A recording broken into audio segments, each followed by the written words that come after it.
Од маздата на змејот. Кинеска легенда. Во древна Кина живееше богот на водата Гонг-Гонг, огромен змеј со црни крлушки. Тој имаше задолжение да им дава имиња на сите езера и реки во светот. Но таа задача му се виде многу досадна, па еден ден, додека и се жалеше на својата помошничка Сјанглиу, змија со 9 глави, му дојде една идеја. Зошто да не се побуниме? Ајде да предизвикаме цунамија и поплави.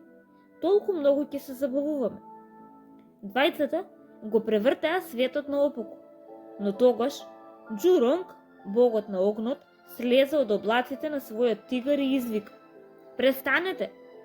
Гонг-Гонг воопшто немаше намера да запре, па му одговори: "А што ќе ми направиш ако не запрам?"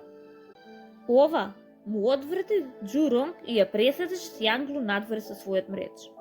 "Морам да се предадам," си помисли Гонг-Гонг, но беше толку многу луд што го удри со главата во светата планина Буџоу, која беше сместена за еден од светите столбови кои одвојуваа земјата од небото.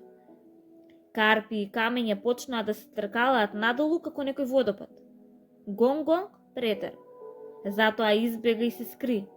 Од тој ден тој секогаш настојува да го избегнува Џуронг и неговиот огнен меч.